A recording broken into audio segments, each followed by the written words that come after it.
와주셔서 감사드리고 유튜브로 시청 중이신 분들도 감사드립니다. 오늘 즐거운 시간, 좋은 시간, 뜻깊은 시간 되시기를 바랍니다.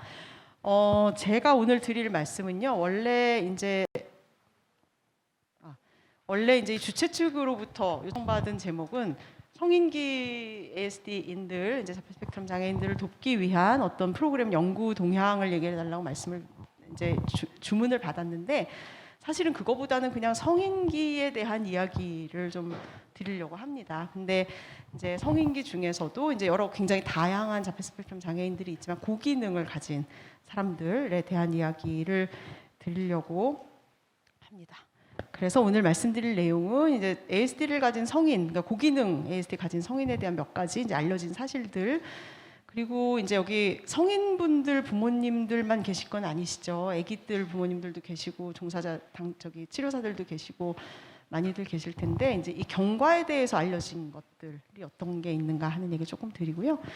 그리고 이제 이 주최 측에서 부탁받은 구조적인 프로그램 개발을 하면서 제가 느꼈던 거, 프로그램의 아주 구체적인 내용들을 하나하나 설명드리는 거는 약간 이제 시간상의 문제도 있고 조금 스코프를 벗어나는 것 같아서 그냥 그걸 저희가 진행을 하고 개발을 하면서 이제 느낀 점들을 몇 가지 말씀을 드리고 이제 생각들을 좀 나눠보도록 하겠습니다. 자, 오늘 강의를 시작하기 전에 용어의 약속들을 조금 하겠습니다. 여기서 이제 이 자폐 스펙트럼 장애, 자폐 스펙트럼 자폐증, 아스퍼거 이런 걸 여러 가지 방식으로 부르고 싶어 하시는 분들이 많다는 것을 알고 있습니다. 근데 오늘 얘기할 고기능 ASD라 하는 거는, 제가 지금부터 말씀드리는 거는 지적 장애가 없는 자폐 스펙트럼 장애를 그냥 통칭 고기능 ASD라고 오늘은 명명을 하겠습니다. 그리고 이 진단 기준 DSM-5라는 진단 기준에서 레벨 1, 2, 3를 이제 편의상 나누거든요. 얼마나 심한가를 가지고. 근데 그중에 레벨 1, 그러니까 어느 정도의 도움을 받으면 이제 독립적으로 살아갈 수 있는 분들을 고기능 ASD라고 오늘 정의를 하도록 하겠고요. ASD는 자폐 스펙트럼 장애, 자폐증, 아스퍼거 모든 것을 다 통칭해서 오늘은 말씀을 드릴 거고요. 그리고 이제 이게 치료다, 개입이다, 중재다 이거를 굉장히 고민하시는 분들이 많다는 거 알고 있습니다. 이제 신경 다양성 모델이나 뭐 예를 들어 이게 디스오더가 아니고 장애이다, 이거 여러 가지 이제 생각들이 있다는 거 알고 있지만, 오늘 치료라 함은 뭐 이걸 이 컨디션을 완치시키겠다는 뜻으로 쓰는 게 아니고요. 그냥 교육, 개입, 중재 모든, 그러니까 이분들을 돕기 위해서 하는 모든 것들 그냥 치료로 통칭하겠습니다. 그러니까 그 용어에 대해서 너무 혼동을 갖지는 않으셨으면 좋겠습니다. 자, 알려진 사실들 몇 가지를 말씀을 드리면, 자, ASD를 가진 사람이 가장 많은 연령대가 어떤 연령대일까요? 보통 ASD, 그럼 아동만 많이 알려져 있습니다. 근데 사실은 ASD를 가진 사람들이 가장 많은 연령대는 성인입니다. 왜냐하면 아동기에 발병을 해서 누구나 다 성인이 되잖아요. 그렇죠? 누구나 다 20살이 넘고 성인이 되기 때문에 그분들이 성인기를 계속 살아가고 있고, 또 하나는 이제 처음 진단을 받으시고 나면 부모님들이 제일 많이 하는 질문들, 진단이 없어질 수 있나요? 이게 완치가 되나요? 라고 이제 물어보시는데, 사실은 굉장히 안타까운 답변을 드릴 수밖에 없어요. 이게 소위 이제 완치가 되는 컨디션은 아니라고 지금 봅니다. 굉장히 많이 발전을 하지만 진단은, 그러니까 그 특성을 바꿀 수는 없다고 알려져 있고, 실제로 많은 연구들에서 이거는 이제 그 캐시 로드라고 하는 분이 한 연구인데요. 155명의 어린 아기들을 22살부터 25세까지 쭉 평가를 해서 진단이 얼마나 유지가 되고, 어떤 아이들은 진단이 있다가 없어지고, 어떤 친구들은, 여기 이제 자폐를 갖지 않은 아이들도 처음에 시작을 했으니까 새로 진단을 얻게 되는 아이들은 얼마나 있나 이렇게 봤더니 71% 정도에서는 어린 시절부터 성인기가 똑같이, 어린 시절에 자폐 진단을 받았으면 성인기에도 똑같이, 그리고 일부는 자폐 진단을 받지 않았다가 초등학교, 중학교가 되면서 자폐를 갖고 있다는 게 밝혀진 아이들도 있고, 그리고 일부 한 20% 정도는 진단이 이렇게 진단 기준에 해당하지 않는 그런 상태가 되는 친구들이 있습니다. 근데 그게 자폐가 완치됐다는 뜻은 아니고요. 기능적으로 굉장히 좋아졌다는 뜻이고, 또 하나는 진단 기준 자체가 요거를 연구하는 동안에 좀 바뀌었거든요. 그러면서 요 이제 속해 있는 그룹이 달라졌다는 뜻이지, 자폐라는 특성 자체가 없어졌다는 뜻은 아닙니다.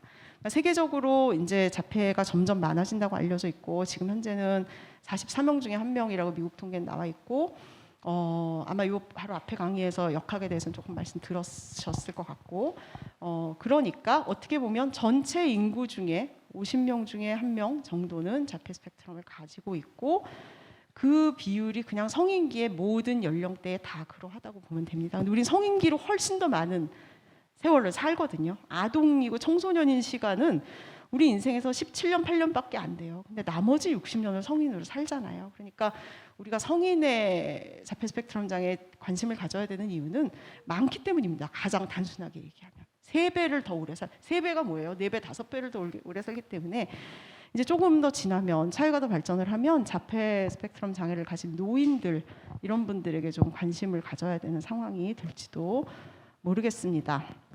그리고 알려진 사실은 성인 ASD인 가운데 반 정도는 고기능입니다. 통계적으로 그렇고요. 자, 고기능 자폐가 예전에는 굉장히 드물다고 생각했었어요. 자폐 스펙트럼 그러면은 지능이 낮고 말도 잘 못하고 뭐 이제 그런 친구들이 대부분이라고 생각을 했는데, 많이 발견이 되면서 사실은 고기능이 50%, 뭐 경계성 지능까지 하면 70까지 더 많게 보는 분들도 있습니다. 여기에서 희망적인 거 한 가지는, 여기 보시면 이거 이제 같은 그룹에서 한 연구인데 숫자가 그렇게 많진 않아요. 그러나 이제 아주 아기 때부터 성인까지 이렇게 쭉 추적을 했어요. 요거는 지능, 요거는 이제 비언어적 지능, 요거는 다른 연구 대상자들이지만 일상생활 기능. 자, 보세요. 이게 이제 어렸을 때 2세 때 측정한 지능이거든요. 이 친구들은 아예 지능 검사 자체가 이루어지지 않은 40 미만의 아이들이었고, 2세 때 예를 들어 50, 60 이렇게 간당간당하게 이제 조금 말 좀 할 줄 알고 이런 아이들이었겠죠. 이렇게 추적을 해보니까 이게 어때요? 두 가지가 쭉 올라가죠. 네. 근데 어렸을 때 아주 정말 심한 장애를 갖고 있는 아이들은 지능이 그렇게 많이 올라가지는 않았어요. 근데 나머지 이런 뭐 보더라인이나 이 정도에 속해 있던 아이들은 점점 청소년기에 발달을 해나가는 경향이 있다는 거죠. 그래서 성인기에 고기능 자폐가 더 많을 수 있다는 겁니다. 이 통계를 만약에 이쯤 냈으면 50%가 아니겠죠. 근데 이쯤에 가서 통계를 내면 한 반 이상, 반 정도는 쭉 발달을 한다는 거예요. 실제로 임상에서 봐도 어렸을 때 한 4살, 5살 때 지능검사 한 60점 이렇게 봤던 친구들이 쭉 올라가는 거 많이 봅니다. 근데 그게 그냥 한 가지 오해하지 않으셔야 되는 것이, 이제 약간 그런 트렌드가 있어요. 자, 지능이 높고 언어가 좋으면 예후가 좋다 그랬어. 그러니까 지능을 막 연습을 시키고 언어를 막 연습을 시켜서 이걸 끌어올리면 그 아이가 고기능이 된다. 이거는 사실은 안타깝게도 사실은 아닙니다. 지능이라 함은 굉장히 많이 타고나는 경향이 있어요. 그게 이렇게 늦은 나이에 더 발전을 하고 발현되는 경향은 있지만, 지능을 갖고 있는 어떤 그 아이가 타고난 그릇의 크기는 조금 결정되는 것이 있습니다. 그거는 자폐성 아이들뿐만 그런 게 아니에요. 우리 모두의 지능이 다 조금 타고나는 게 있어요. 우리가 다 천재적인 물리학자가 될 수 없잖아요. 똑같거든요. 그러니까 아무리 노력해도 될 수 없는 게 우리 다 있잖아요. 이 친구들도 마찬가지라고 생각하시면 됩니다. 그러나 이제 한 가지 희망적인 거는 지능과 적응 능력이 모두 청소년기에 조금씩 증가하는 경향이 있다라는 게 지금 알려진 사실이고요.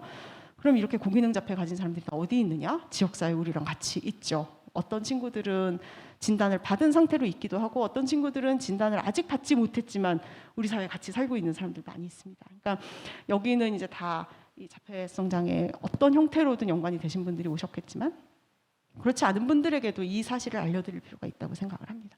그 넷플릭스에 보시면 러브 온 더 스펙트럼이라고 많이들 보셨을 것 같아요. 이 자폐성 장애를 가진 청년들이 자기 파트너, 그러니까 애인을 찾는 과정을 굉장히 재밌게 즐겁게 그린 다큐멘터리예요. 굉장히 밝고 재밌고, 굉장히 나름대로의 방식으로 애인을 찾고 싶어하고, 하다 보면 실패도 하고 뭐 좌절도 하고 속상해도 하고 그러는데 재밌게 잘 그렸습니다. 그래서 이런 친구들이 지역사회에 많이 살아가는 거죠. 제가 이걸 좋아하는 이유는 진짜 너무 리얼리티 안에, 그러나 너무 어둡지 않게, 그냥 그러나 너무 판타스틱하게 밝지도 않게 그렸기 때문에 좀 추천드리고 싶은 시리즈입니다.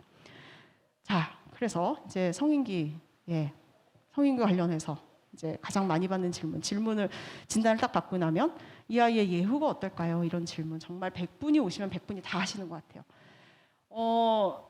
이게 무슨 뜻일까요? 무슨 의미로 이런 질문을 하실까요?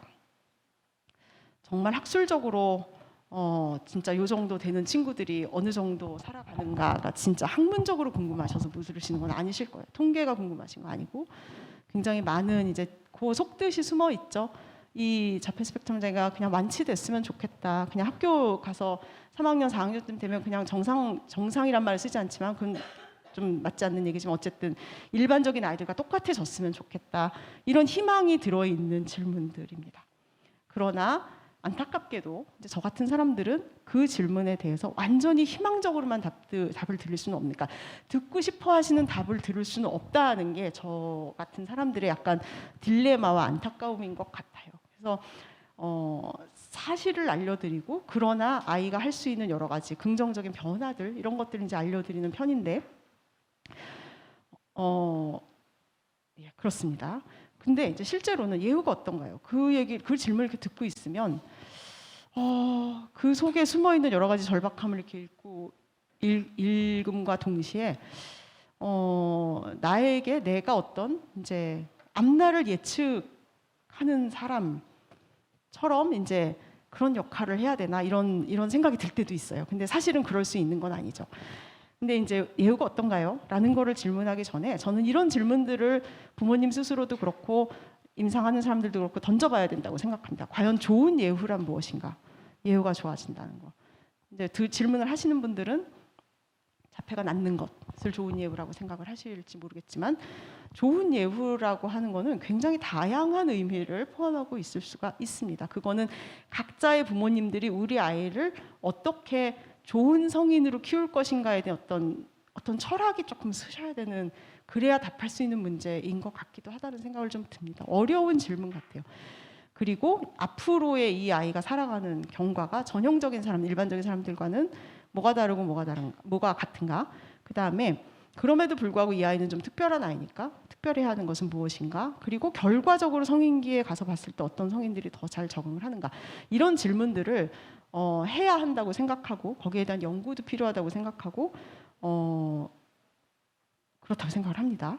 자, 근데 이제 예후. 그래서 지금까지 알려진 바는 예후의 판단에 예전에 그냥 많은 연구들에서 요런 게 이제 지금까지의 결론이었어요. ASD를 가진 성인들은 일단은 스스로 생활을 독립적으로 하는 거, 일자리 찾는 거, 우정 관계를 유지하는 거, 정신건강 문제, 전반적인 삶의 질 이런 것들이 전형된 같은 나이의 또래들보다 좋지 않다. 이렇게 알려져 있었습니다. 취업률도 낮고 결혼을 하는 비율도 낮고 이렇게 알려져 있었는데 점점 요즘 이제 최근으로 올수록 이 예후를 굉장히 다면적으로 봐야 된다 이런 얘기들을 많이 합니다.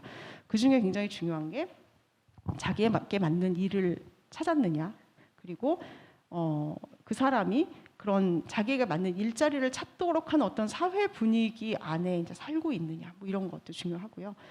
그 다음에 이제 독립적으로 사는 거, 이 독립적으로 산다는 거에도 굉장히 여러 가지 스펙트럼이 있습니다. 그거의 의미도 사람마다 다 다르고요. 그리고 이제 굉장히 간과하고 있는 것 중에 하나가 정신건강 문제를 어떻게 관리하느냐. 이것도 예후의 요인.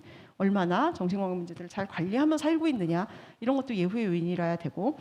그리고 이제 요즘으로 올수록 이렇게 웰빙, 서브젝티브 웰빙이라 주관적인 웰빙, 주관적으로 얼마나 행복하냐. 이게 굉장히 중요한 척도라고 생각을 합니다. 그래서 예후가 그냥 어떤 한두 가지 지표를 가지고 예를 들면 일자리를 가질 수 있어요, 없어요? 뭐 이거보다는 이 모든 것의 총합으로 봐야 하고 그럼에도 불구하고 주관적으로 어떤 삶을 살고 있다고 느끼는가 이런 것을 굉장히 중요한 요인으로 봐야 된다고 얘기를 합니다.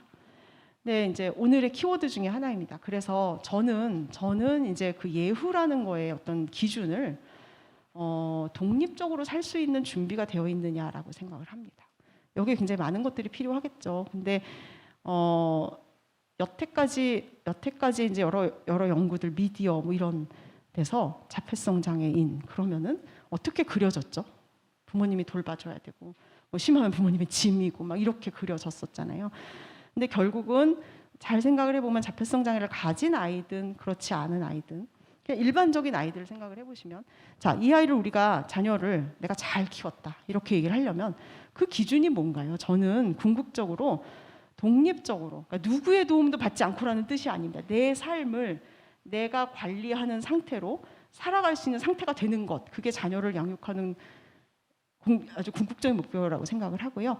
자폐성 장애를 가진 아이들조차도 그 목표는 다르지 않다고 생각을 합니다. 인디펜던스, 독립하는 것. 근데 그게 뭐 여러 가지 이유가 뭐 의미가 있죠. 독립을 한다는 게 꼭 부모님이랑 따로 살아야 독립이냐, 뭐 결혼을 해야 독립이냐, 뭐 내 집을 사야 독립이냐, 이게 다 다르지만 어쨌든 내 생활, 내 삶을 나의 것으로 관리해 나가고 매일매일의 일과를 내가 관리하는 것, 그게 저는 궁극적인 목표고요.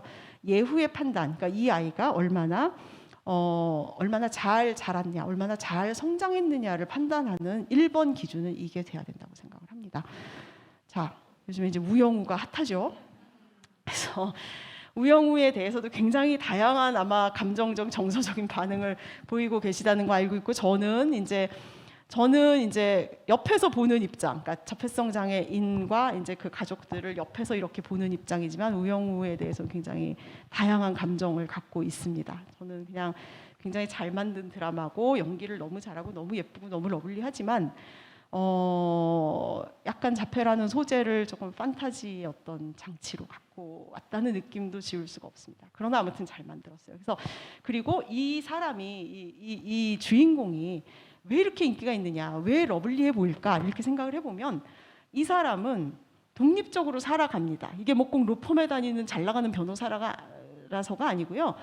굉장히 독특한 루틴들도 많고 남들이 보기에 좀 독특해 보이는 여러 가지가 있지만 그거를 그냥 자기 삶으로 온전히 자기 생활의 일부로 만들어서 살아갑니다. 자기 삶을. 그래서 저는 이분이 좀 러블리하다고 생각해요. 그래서 뭐 여기 부모님들이 계시다면 여러분들의 자녀를 다 우영우 같이 서울대 로스쿨을 수석 졸업시키실 수는 없을지 모르지만, 네, 그중에 일부는 그런 사람이 있을 수도 있죠. 근데 다는 아닐 거예요. 근데 그렇지만 그래도 이렇게 자기의 삶을 자기 것으로 온전하게 관리해 나가는 사람이 되게 키우는 거는 저는 얼마든지 가능하다고 생각하고 예후를 물어보시는 부모님들께도 그렇게 말씀을 드리는 편입니다.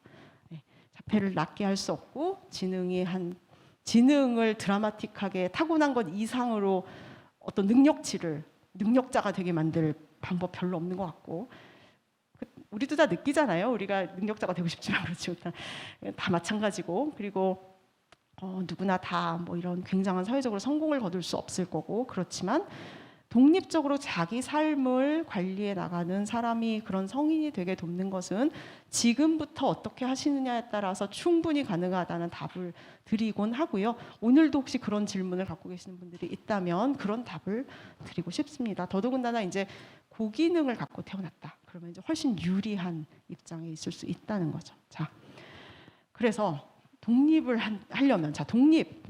하려면 성인기 초기부터 이 친구가 독립을 할 수 있나 없나, 이게 이제 그때부터 중요해지는 거죠. 그런 걸 이제 트랜지션이라고 합니다. 청소년에서 성인으로 넘어가는, 뭐 나이로 치면 18, 19, 20세 뭐 이때 고등학교 졸업하고 대학교 가고 뭐 직업을 찾고 군대 가고 뭐 이럴 때입니다. 전환기라고 하는데요. 이때가 이제 어떤 인생의 어떤 혁명적인 시기예요.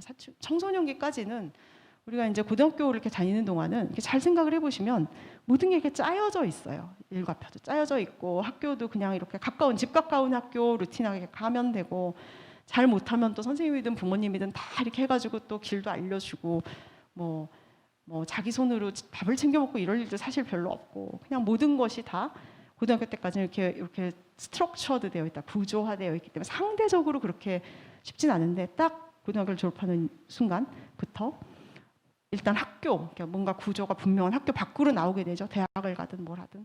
그래서 자조와 생활기술, 이게 굉장히 중요한 시기가 되게 됩니다. 하다못해 간식 한 끼라도 자기가 챙겨 먹어야 되는 시기가 되는 거예요. 부모님이 다 해줄 수 없고. 그리고 이제 이때부터 중요한 게, 이런 표면적으로 드러나는 거 말고도 내가 원하는 게 뭐지? 내가 뭘 하고 싶지? 그러려면 뭐가 필요하지? 이런 거를 생각해 보는 거.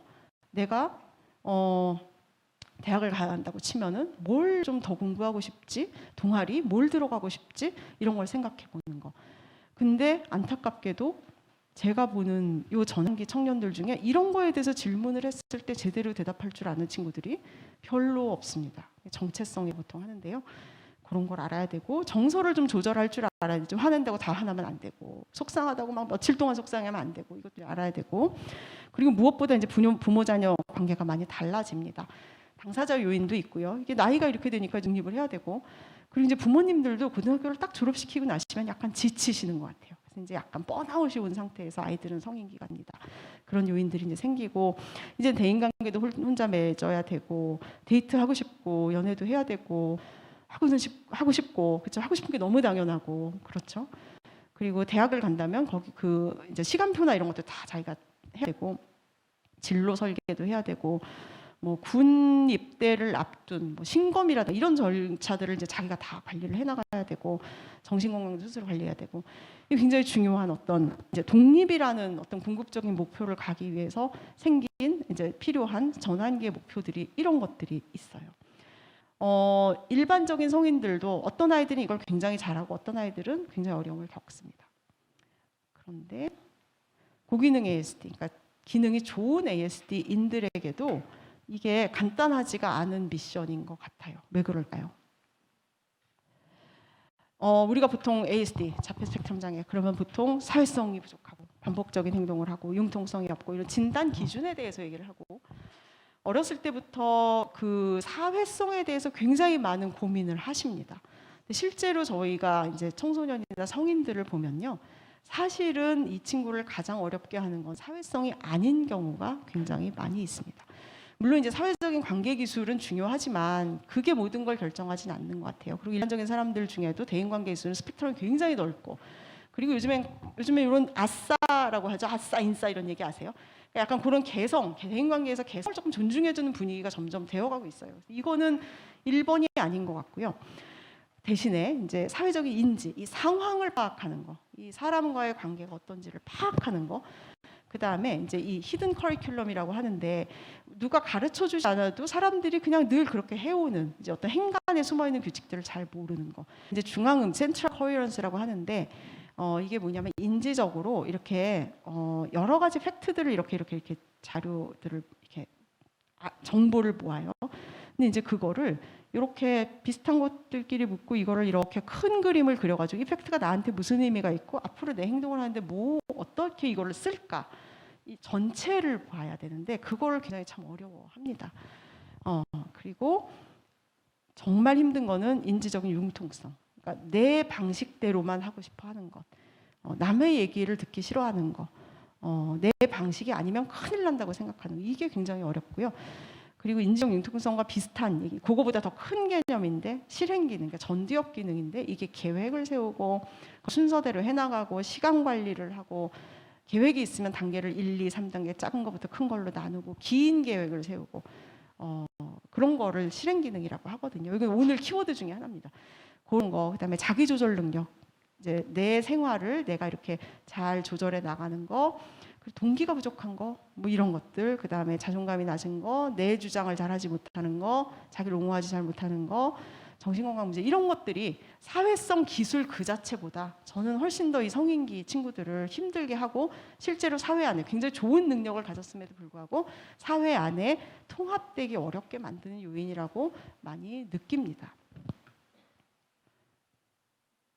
자, 그래서 이제 그동안에 여러 가지 이제 연구들에서, 자, 성인기에 적응을 잘하는 친구들, 성인기에 직업도 갖고 정말 독립을 이룬 친구들과 그렇지 못한 친구들 간에 어떤 그런 사람들 간에 이제 어떤 차이가 있나를 봤더니, 역시 그러니까 기능이 좀 낮은 친구들, 높은 친구들을 비교하면 높은 친구들이 훨씬 잘하더라. 왜냐하면 역량이 있는 거니까. 그거는 뭐 무시할 수 없는 사실이고, ASD 증상이 심하면은 적응을 조금 더 잘 못하는 경향이 있더라. 이것도 뭐 사실일 거예요, 그렇죠?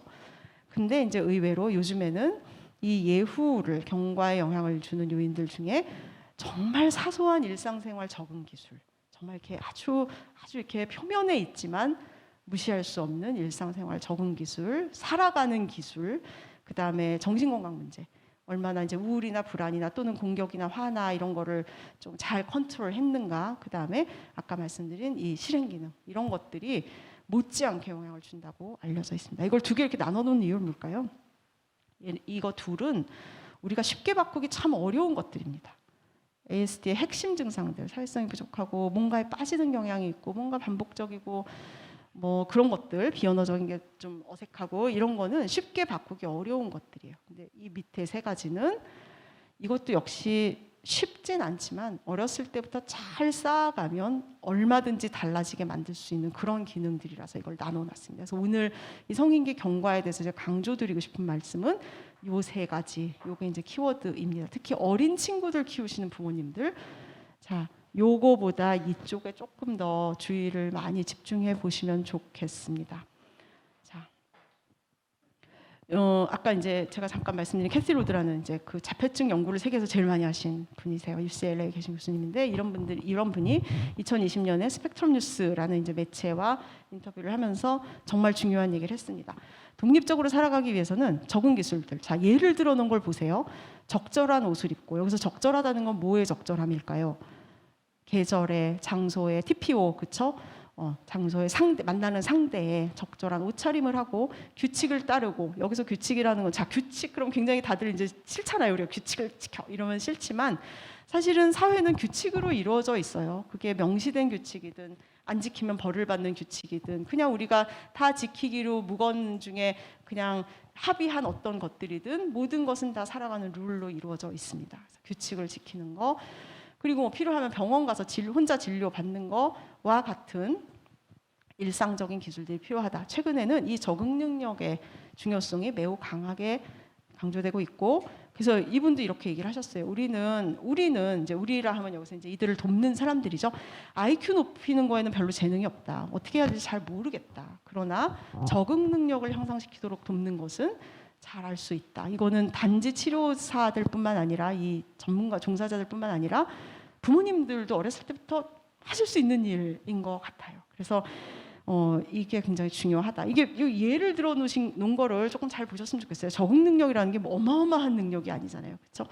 TPO에 맞는 옷을 입고 자기 끼니를 챙기고 규칙을 따르고 필요할 때 병원 가고, 뭐 여기에 이제 추가로 성인기가 되면 혼자 이동하는 능력, 대중교통을 타고 이동을 하고, 뭐 조금 운전할 수 있는데 운전하는데 좀 이렇게 관심 있는 친구라면 운전을 하고 이동하는 능력 스스로, 그런 것들을 얘기를 합니다. 그래서 이게 점점 중요해진다라는 거고요. 그래서 자, 우리가 어떻게 하면 우영우 같은 성인을 만들 것인가? 그래서 이제 독립적인 삶을 사는 성인을 되도록 돕는 거, 참 너무 당연한 얘기지만 첫째는 아주 이렇게 눈에 보이는 일상생활 기술을 훈련을 하도록 도와야 된다. 그리고 이 실행 기능 어릴 때부터 이렇게 계획을 세우고 그걸 거기를 맞춰서 하고, 뭐 이렇게 과제를 구성하고 구조하고 이런 걸 가르쳐야 된다는 거. 그리고 정신 건강 문제를 어릴 때부터 조금 빨리 발견해서 도와줘야 된다라는 세 가지고요. 근데 네, 그렇습니다. 근데 이거를 그러면 언제 시작해야 되느냐? 저는 빠르면 빠를수록 좋다고 생각합니다. 저는 만 2살 때쯤 시작해야 된다고 생각해요. 네, 그래서 아주 일찍 시작할수록 훨씬 더 나은 경과를 보일 수 있을 거고, 이 친구가 비록 지능이 완전 뛰어난 레벨이 아니라도 자기 삶을 나름대로 즐겁게 행복하게 만들어 나갈 수 있을 거예요. 그러니까 일반적인 아이들보다는 그런 걸 가르치는데 훨씬 더 많은 에너지와 시간을 들여야 되고 훨씬 더 일찍 시작해야만 한다는 거 오늘 조금 강조드리고 싶고요. 자, 고기능이다, IQ가 높다, 언어가 기능이 좋다라는 거는 무슨 뜻이냐? 그럼 그런 친구들이 예후가 좋다는 건 무슨 뜻이냐? 우리가 가르쳐야 되는 그런 일상생활을 살아가는 여러 가지 스킬들, 이런 것들을 배울 수 있는 어떤 역량이 지능이 낮은 친구들보다는 훨씬 더 역량이 갖춰져 있다라는 뜻으로 이해를 하시면 되겠습니다. IQ가 높으니까 이 아이는 무조건 예후가 좋아, 언어가 4세 때 좋으니까 무조건 예후가 좋아, 이게 아니고 4세 때 언어를 잘 말한다, 잘 알아듣는다, 뭐 지능이 높다라는 거는 이런 거를 가르치기 위한 어떤 그릇으로서의 준비가 훨씬 더 잘 된 아이다라고 이해를 하시면 되겠습니다. 자, 그럼 이제 저희가 개발했던 프로그램을 통한 경험을 몇 가지 이제 나누도록 하겠습니다. 제가 30분까지 하면 되는 거죠?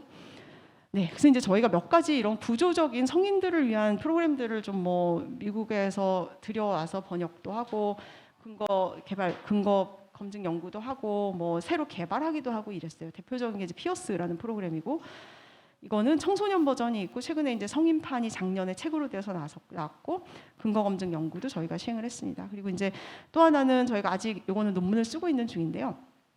아까 이제 실행 기능, 이제 이 저기 그 전두엽 기능 있잖아요. 요거를 훈련시키기 위한 이제 교육 프로그램 같은 거를 저희 심리실에 임상심리 전문가의 김주현 선생님하고 같이 만들어서 요거 이제 검증 연구를 마쳤고 이제 논문을 쓰고 있고 이제 뭐 매뉴얼도 나오기를 이제 기대하고 있습니다.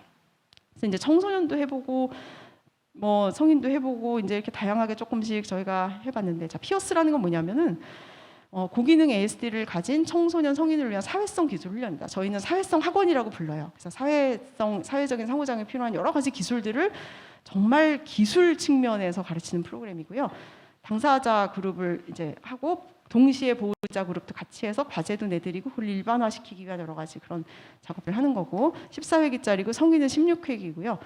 사회적 관계를 맺고 유지하기 위한 구체적인 기술을 가르치는 프로그램이고, 뭐 강의도 하고 행동 연습도 하고 과제를 통한 이제 일반화를 꾀하는 그런 건데, 요 사진들이 이제 제가 이걸 배우러 UCLA 가서 이제 워크숍 했던 사진이고, 요 분이 이제 만드신 분이고 엘리자베스 라가슨이라는 분이고요.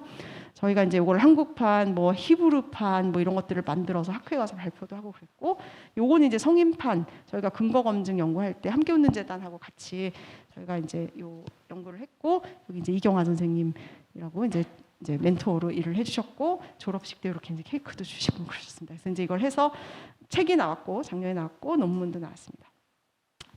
그래서 이제 이런 것들을 가르칩니다. 이제 대화를 시작하고 유지하는 거, 친구를 어디 가서 사귈 수 있을지, 그리고 뭐 요즘에 이메일이나 카톡이나 이런 거 할 때 어떤 예절들을 지켜야 되는지, 유머를 다른 사람이 했을 때 어떤 반응을 보여줘야 되는지, 어떤 집단들이 있을 때 대화에 끼어들고 빠져나오는 뭐 그런 스텝들, 그다음에 이제 친구들하고 같이 모여 놀 때 어떤 걸 지켜야 되고 뭘 하지 말아야 되는지, 그다음에 논쟁을 하거나 누가 날 놀렸을 때 어떻게 해야 되는지, 그리고 이제 뭐 이렇게 누가 이렇게 뒷담화라 그러죠. 막 소문내고 나한테 평판을 나쁘게 했을 때 어떻게 하는, 이런 것들을 가르치고, 성인판에는 요 4회기가요 데이트 예절을 가르칩니다. 이거는 선수가 되게 가르치기 위한 게 아니고요.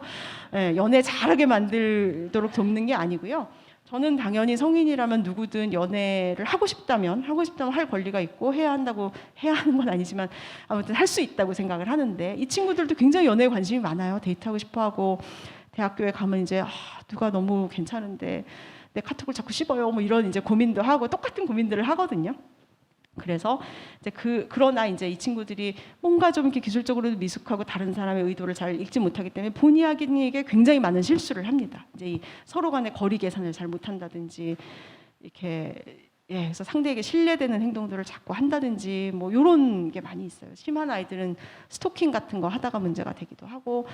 그래서 이제 요 4회기는 이렇게 할애가 돼 있습니다. 내가 관심 있는 상대가 있을 때, 연애를 하고 싶은 상대가 있을 때 어떻게 넌지시 누구를 통해서 알려줄까, 뭐 이런 거. 그다음에 실제로 나랑 데이트할래? 이렇게 얘기하는 사람이 요즘에 없지만, 이제 내가 좋아하는 거 같이 할래? 이런 걸 어떤 방식으로 제안을 해야 무리가 없을까, 뭐 이런 거. 그다음에 실제로 데이트를 하거나 소개팅 하러 가서 해서는 안 되는 행동들, 아래로 이렇게 본다든가 이런 거 하지 마라, 뭐 이런 거. 집에 갈 때는 어디까지, 지하철역까지 바래다 줘라, 뭐 이런 거를 꼼꼼하게 가르치고요. 그다음에 이제 데이트 예절, 뭐 해야 될 거, 하지 말아야 될 거, 하지 말아야 될 게 더 많겠죠. 그래서 하지 말아야 될 거. 그다음에 이제 뭐 조금 심각한 것들도 다뤄요. 예를 들어 많이 친해지지 않았는데 누군가가 나한테 뭔가 성적인 뭐 이런 거를 조금 더 관계를 진전시키자고 제안했을 때 그걸 어떻게, 이렇게 내가 싫을 때 어떻게 거절할까, 뭐 이런 것도 가르치고요. 그래서 이렇게 구성이 되어 있습니다. 그래서 저희가 이제 이걸 연구를 하는데 보통 어떻게 하냐면은, 모든 근거 연구들은 이렇게 많이 합니다. 이걸 이제 랜더마이즈드 컨트롤드 트라이얼 RCT라고 하는데, 이제 사람을 예를 들어 굉장히 많은 수의 사람을 모아요. 100명을 모아요. 그 다음에 추첨을 해요. 두 그룹으로 나누는 거죠. 그래서 추첨해서 1번을 받은 사람은 이 프로그램을 먼저 해요. 2번 받은 사람은 이분들이 하는 16주 동안 기다렸다가 그 기간에 시작해요. 그래서 뭘 비교하는 거냐면은, 치료를 받은 분과 받지 않고 기다린 사람들, 요 사이에 이제 변화가 있을 거잖아요. 이게 차이가 있나를 봅니다.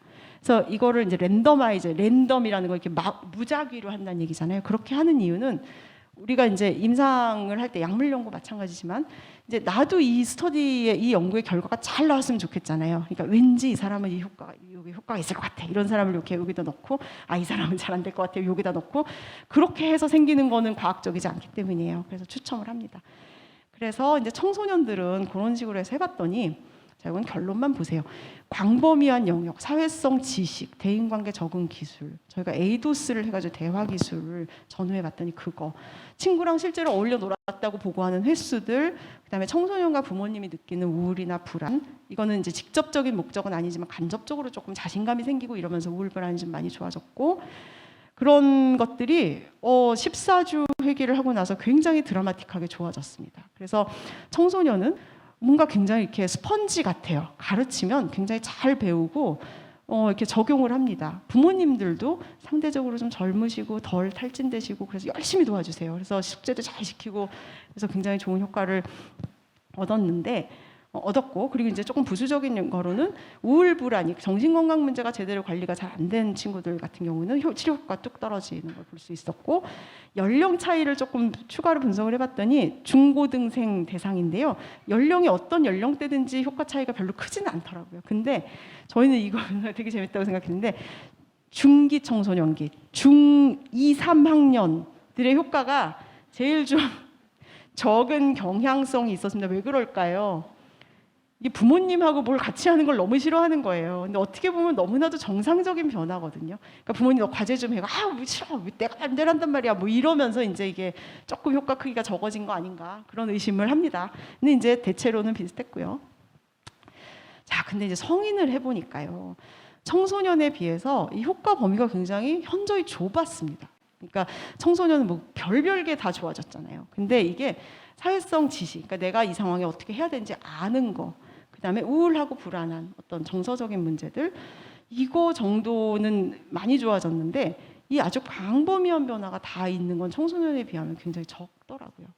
그 대신에 3개월 후에 다시 한번 측정을 해봤더니 이 효과가 잘 유지가 되는 건 오히려 성인 쪽이었고, 오히려 3개월 후에 더 좋아진 사람들이 굉장히 많이 있었어요. 그 얘기는 자, 성인기 두 가지 의미가 있는 것 같아요. 하나는 청소년기에 비해서 뭔가 학습을 즉각 받아들이고 즉각 변화시키는 데는 뭔가 성인은 이미 조금 이런 뭐라 그럴까, 탄력성이라고 해야 될까, 그게 조금 이미 성인기에 지나면 너무 내 생각도 분명해지고 좀 적다, 확실히 청소년이 훨씬 더 효과는 좋다, 어릴수록 좋다라는 거고요. 반면에 3개월 후에 더 좋아진 거를 보면서 저희는 그렇게 해석을 했습니다. 성인들은 뭔가 이렇게 배운 거를 굉장히 진지하게 생각하는구나, 3개월 동안 뭘 배웠는지 자꾸 연습해 보는구나, 이런 생각을 많이 했습니다. 장단점이 있어요. 근데 분명히 그리고 개인 간의 차이가 아마 더 클 수도 있겠다. 근데 분명히 즉각적으로 눈에 보이는 어떤 학습 효과가 딱 일어나는 거는 청소년이 훨씬 더 나은 것 같다는 생각을 했습니다. 그래서 저희가 이제 실행 기능들도 교육을 해봤습니다. 이런 뭐 일러스트 가지고 PPT도 만들어서 강의하고 뭐 이런 거예요. 예를 들면 이게 별게 아니죠. 내가 여름에 휴가를 가고 싶어요. 그러면 어딘가 여행을 가고 싶어요. 그러면 자, 여행을 그냥 가면 되는 게 아니잖아요. 이게 이제 단계를 쪼개야 되죠. 우리는 의식하지 않아도 이걸 이렇게 1단계, 2단계, 3단계를 이렇게 쪼갈라서 생각을 하거든요. 자, 첫째는 어디로 갈까? 언제 갈까? 얼마 남았나? 그럼 준비해야 될 게 뭔가? 그럼 그중에 지금 당장 해야 되는 게 뭔가? 예를 들면 비자가 있는 나라에 간다고 당장 해야 되죠. 비행기 표는 언제 살까? 빨리 살수록 싸죠. 그러니까 뭐 그런 걸 빨리 해야 되고. 근데 임박해서 해야 되는 것들도 있죠. 짐을 싼다. 이건 임박해서 해도 되잖아요. 그러니까 이제 그런 어떤 우선순위를 정하고 단계를 정하고 이런 것들을 교육을 하는 겁니다. 그래서 보면 그래서 회계별로 이런 거를 이제 가르쳤어요. 동기, 그러니까 목표를 설정하는 거, 계획하는 거, 체계를 만들고 조직화하는 거, 시간 관리, 스트레스 조절, 조금 융통성 있게 우리 한번 생각해 보자. 뭐 이런 것들. 그다음에 12회기, 10회기인데, 그다음에 이제 일상생활에 아주 이런 개인 위생, 참 위생 관리, 이것도 굉장히 중요한 그 일상생활 스킬 중에 하나입니다. 의외로 이게 굉장히 힘든 친구들이 많아요.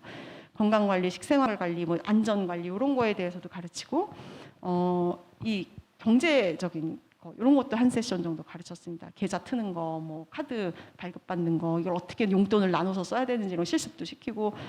그 다음에 이제 어떤 사회적인 집단에 들어갔을 때 이제 어떻게 해야 되나, 일자리를 구하는 과정이라면 검색을 어떻게 하고 이력서를 어떻게 쓰고 면접을 어떻게 하고 이런 아주 좀 작은 팁들 같은 거 가르쳤고, 면접할 때도 모의 면접도 보고 뭐 이런 거 하여튼 10회기 동안 열심히 가르쳤습니다.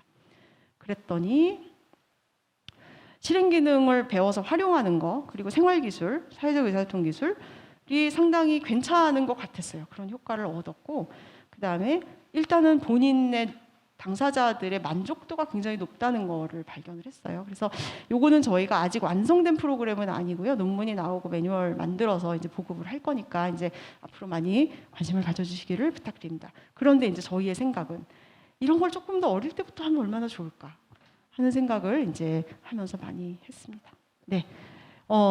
그래서 이제 요약을 하면, 자, 첫째, 성인을 돕는 목적은 독립적인 생활을 하도록 하는 겁니다. 이거는 두 가지의 맥락이 다 있어요. 이미 성인이 된 사람을 돕는 목적도 그거고요. 성인으로 키우는 목적도 그거라고 생각합니다. 독립적인 생활을 하기 위한 거고, 아까 강조드린 거 일상생활 기술, 실행 기술, 정신건강 세 가지가 굉장히 중요하다. 그리고 고기능이라 하면 이런 걸 잘 배울 수 있는 학습 능력도 있고 언어 능력도 있고 조금 더 역량이 있는 사람이라는 뜻이다라는 거. 그리고 잘 생각해 보시면, 자, 이 위에 이렇게 두 개 써 있는 거 있잖아요. 이거는 일반적인 사람하고 똑같아요. 누구나 다 배워야 되는 거거든요. 그러니까 이게 자폐 스펙트럼을 가졌다고 진단을 받았다고 해서 이 친구의 경과나 예후가 어디 저기 딴 세상에 있는 게 아니고요. 일반적인 성인들이 뭘 배우면서 성장하는지를 잘 생각을 해보시면 어쩌면 답이 있을 수도 있습니다. 그러니까 다시 말하면 일반적인 아이들하고 똑같은, 그러니까 자폐를 진단받았다고 해서 이 친구가 일상생활 기술도 안 배우고 가족과 지내야 되는 여러 가지 그런 건강한 시간도 다 빼고 그냥 정말 하루 종일 치료실 학원 다니듯 대치동에 사는 학원 다니는 고3들처럼 하루 종일 치료 프로그램을 하는 게 과연 그게 최선이냐라는 생각을 조금 해보실 필요가 있다는 거예요. 이걸 무엇을 위해서 하는가를 항상 생각을 하셔야 된다는 거고요. 네, 그렇습니다. 그리고 저희가 느끼는 거는 이게 어릴 때부터 기초를 다질수록 참 좋구나라는, 네, 이거는 제가 임상에서도 늘 느끼는 겁니다. 어릴 때부터 기초를 다져야 이게 더 잘 배울 수 있지. 갑자기 성인기가 돼서 성인기니까 이제 독립을 해야 돼. 이런 기술을 배워야 돼. 쉽지 않은 것 같습니다. 어릴 때부터. 조기 교육의 효과는 저는 성인기에 나타난다고 생각합니다. 조기 교육을 해서 열심히 해서 자폐가 아닌 걸로 만들자가 아니라 성인기에 필요한 여러 가지 기술들을 잘 배울 수 있는 기초를 다지는 과정이 어린 시절의 집중적인 치료라고 저는 생각하는 편입니다. 자, 그러려면 이제 다시 베이직으로 들어가서 진단을 잘 받는 게 중요합니다. 이 친구들이 특별히 뭐가 어렵고 어디서부터 기초를 다져야 되고 이런 걸 하려면 진단을 제대로, 이 아이의 진단을 받는다는 거는 이 아이의 특성이 이 아이가 어떤 아이인지를 안다는 뜻입니다. 뭔가 장애 라벨을 붙이는 게 아니라 이 아이가 어떤 특성을 가진 아이인지를 안다는 의미에서 저는 제대로 된 진단을 받는 건 굉장히 중요하다고 생각하고요. 자, 오늘 저의 결론, 예후는 결정되어 있는 게 아니라 만들어가는 거라고 생각합니다. 그래서 만들어가는 과정에 이런 것들이 있습니다. 오늘 제가 말씀드리고 싶은 마지막 말씀입니다. 감사합니다.